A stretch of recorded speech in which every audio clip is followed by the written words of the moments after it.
नमस्कार दोस्तों, स्वागत है आपका एंटरप्रेन्योर्स के बिजनेस कोचिंग प्रोग्राम में, जहां हम आज बात करेंगे किस तरीके से डिस्ट्रीब्यूशन स्ट्रेटेजी आप अपनाएं ताकि यदि आप नया प्रोडक्ट आपने लॉन्च किया है, आपका नया बिजनेस है, नए मार्केट में आप इंटर करना चाहें या फिर आपके पास पैसा यदि कम भी है तो भी आप किस तरीके से अपने इस डिस्ट्रीब्यूशन स्ट्रेटेजी के थ्रू आप मार्केट कवर कर सकते हैं। बड़ी मल्टीनेशनल कंपनी से आप कॉम्पीट कर सकते हैं और इस्टेब्लिश ब्रांड्स में भी आप अपनी मार्केट में पेनिट्रेट बना सकते हैं। दोस्तों, मल्टीनेशनल कंपनीज जो है 8 से 15% तक का डिस्ट्रीब्यूशन होलसेलर्स को देती है, जबकि अगर देखा जाए तो अमूल ब्रांड है वो 5% तक का सिर्फ मार्जिन जो है डिस्ट्रीब्यूटर्स और होलसेलर्स और रिटेलर्स को देती है। आज देखा जाए तो अमूल है पूरे दुनिया में, पूरे देश में बहुत तेजी से बढ़ता हुआ एक ऐसा ब्रांड है जिसके डिस्ट्रीब्यूशन चैनल्स कॉस्ट बहुत कम है। दोस्तों, सिर्फ 5% डिस्ट्रीब्यूशन कॉस्ट के ऊपर वो काम कर रहा है। तो हम ये देखें कि वो क्या क्या चीज़ें, उसने क्या तरीके की स्ट्रेटेजी अपनाई है, किस तरीके में उसने मार्केट में पेनिट्रेट किया है, तो हम इसके बारे में जानेंगे। देखा जाए तो जो भी प्रोडक्ट है जो दिखता है वही बिकता है। तो यदि आपका प्रोडक्ट रिटेलर्स के पास दिख रहा है, डिस्ट्रीब्यूटर्स के पास दिख रहा है, तो उसकी डिमांड क्रिएट होगी और उस तरीके से उसका मार्केट बनेगा। तो आपको सबसे पहले ये जानना होगा कि अपने प्रोडक्ट की क्या खासियत है, क्या क्वालिटी है आपके प्रोडक्ट की, कैसा टेस्ट है, उसका ब्रांड आपने किस तरीके से उसको मैनेज कर रहे हैं और अफोर्डेबल प्राइस में वो प्रोडक्ट मिल भी रहा है कि नहीं। फॉर एग्जाम्पल, यदि अमूल की बात करें तो उसका क्वालिटी बढ़िया है, उसका टेस्ट है और अफोर्डेबल प्राइस में और आम लोगों के लिए उपलब्ध हो जाता है। और वो यदि अगर आप देखें कि डिस्ट्रीब्यूशन कॉस्ट में यदि देखें तो बहुत सी बार यदि आपको 10% का मार्जिन है, लेकिन अगर आपके 1 या 2 पीसी बिक रहे हैं और यदि आपका सिर्फ मार्जिन अगर 3% भी है लेकिन उसके 5 प्रोडक्ट बिक रहे हैं तो आपको 15% का पे मुनाफा हो जाता है। तो आप इस चीज़ को भी ध्यान रख करके देख सकते हैं। उसके अलावा हमें ये भी देखना जरूरी है कि कस्टमर की डिमांड कैसी है, क्या आप पुल मार्केट के ऊपर काम कर रहे हैं या पुश मार्केट। यदि देखा जाए तो बहुत सी बार डीलर को या रिटेलर को आपके प्रोडक्ट को आगे बढ़ाना पड़ता है, उसको पुश करना पड़ता है।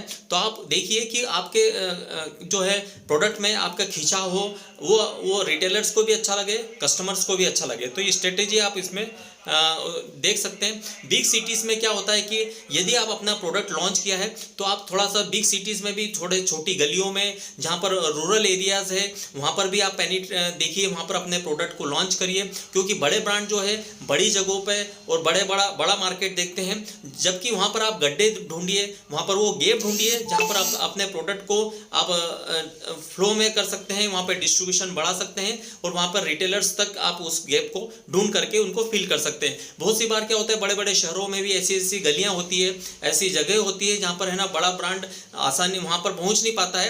तो वहां पर आप अपना जो है प्रोडक्ट को वहां पर पहुंचाइए और वहां पर अपना पुल खींचिए, मार्केट बनाइए।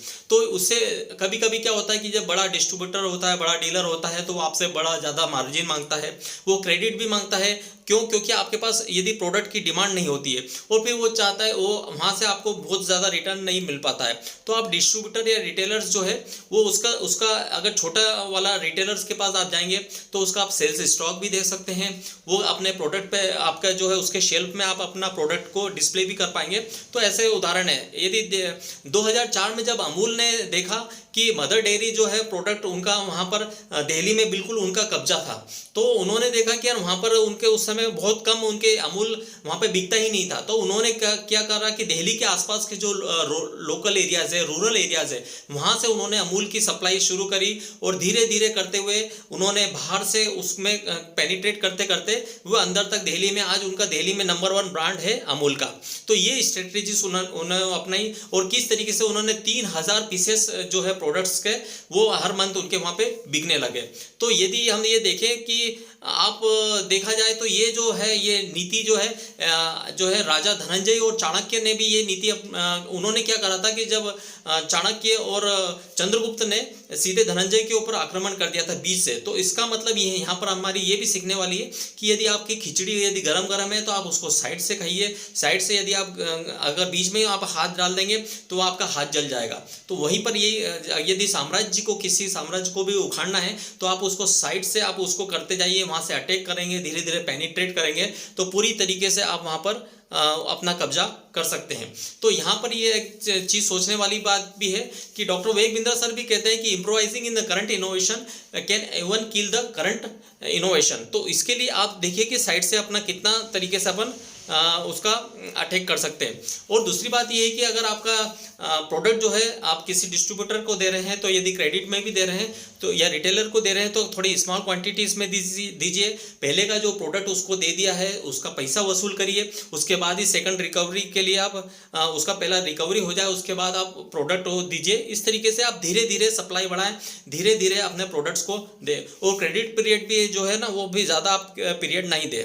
अगर देखा जाए तो बिजनेस जो है मार्केट में आपको दो टाइप की स्ट्रेटेजी होती है कि एक मार्केट विड्थ पे काम कर सकते हैं या मार्केट डेप्थ के ऊपर काम कर सकते हैं। तो बड़े ब्रांड जो रहते हैं वो मार्केट विड्थ के ऊपर काम करते हैं, बड़े मार्केट पे वो फोकस करते हैं। जैसे सूरत है, राजकोट है, आपका इंदौर है, या आपका बड़ी बड़ी सिटीज़ है, मेट्रोपॉलिटन सिटीज़ में, तो वहाँ पे बड़ा ब्रांड अपना कब्जा बनाया हुआ है। लेकिन यदि आप चाहें देखें तो छोटे छोटे बहुत सारे ऐसी जगह हैं, बहुत सारे ऐसे प्लेसेस है, रूरल एरियाज है, अर्बन एरियाज है, जहाँ पर अपने प्रोडक्ट्स को आप लॉन्च करिए।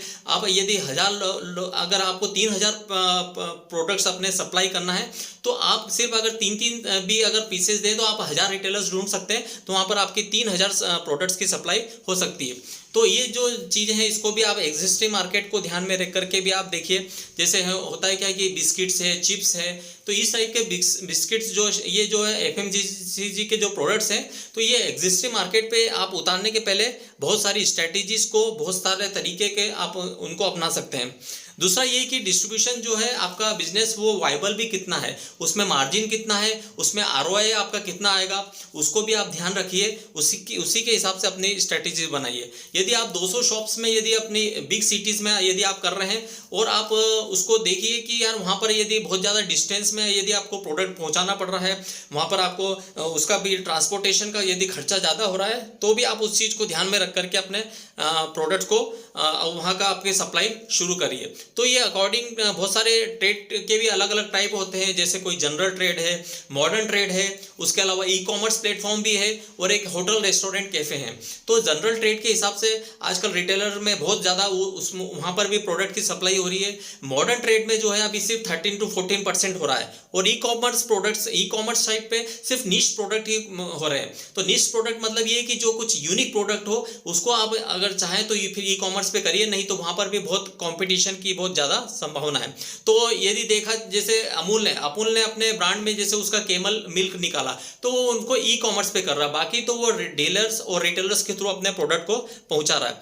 तो आप ये भी देखिए कि ट्रेड प्लेटफॉर्म पे जब भी आप इंटर करें तो आप अपने प्रोडक्ट की जो है प्राइसिंग है वो यूनिफॉर्म रखिए, एक जैसी प्राइसिंग रखिए, एक जैसे नियम रखिए, एक जैसा मार्जिन रखिए, और एक जैसे पेमेंट्स की टर्म्स भी रखिए, तभी आप उसमें सर्वाइव कर पाएंगे। तो ई कॉमर्स और मॉडर्न ट्रेड में जो है आजकल बहुत सारा डिमांड और सप्लाई में आप अंतर है, उस चीज़ को भी समझिए। तो ये वाली जो चीज़ें हैं ई कॉमर्स प्लेटफॉर्म पे आपको समझना जरूरी है कि आपके प्रोडक्ट्स की डिमांड कितनी है। या तो हो सकता है कि उसकी शेल्फ लाइफ भी कम होगी, तो ई कॉमर्स जो है वहाँ पर सर्वाइव कर जाएगा। बट अगर जनरल मार्केट में आपको देखें तो आपको नीश प्रोडक्ट जो है जनरल मार्केट में कम चल पाएगा। तो ये बहुत सारी स्ट्रेटेजीज है। की लर्निंग हम ये देख सकते हैं कि कॉम्पिटिटर्स के हिसाब से अपन इम्प्रूवमेंट किया जाए। उसमें स्मॉल मार्केट है, स्मॉल सिटीज़ और सब अर्बन एरियाज में, रूरल एरियाज में पहले वहाँ पर इंटर करें, उसके बाद बड़े मार्केट में या फिर बड़ी मेट्रोपॉलिटन सिटी में, क्योंकि उसमें क्या होगा कि आपकी लोकल जो न्यूज़ है आप वहाँ पर जो एडवर्टाइजमेंट करेंगे तो उसकी कॉस्ट भी कम आएगी। लेकिन यदि टीवी पे, रेडियो पे आपके फिर वहाँ पर अगर आप एडवर्टाइजिंग करेंगे तो उसकी कॉस्ट भी बढ़ते जाएगी।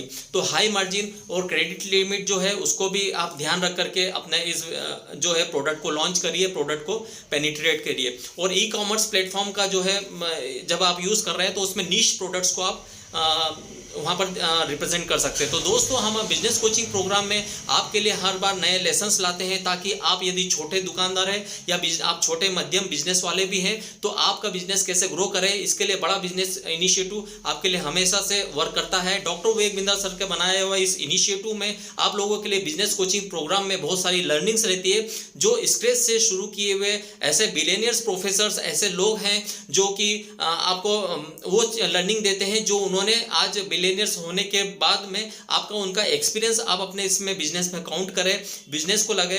दो चीज़ें होती दोस्तों, यदि आप गलती कर करके सीखे, या फिर आप उन लोगों से सीखे जिन्होंने गलती करी है और उसके बाद सीखने के बाद बहुत बड़ा एम्पायर खड़ा किया है। तो दोस्तों आज के वीडियो में, आज की लर्निंग में इतना ही है। नेक्स्ट डे हम कल नए वीडियो के साथ में, नई लर्निंग के साथ मिलेंगे। तब तक के लिए बहुत बहुत धन्यवाद।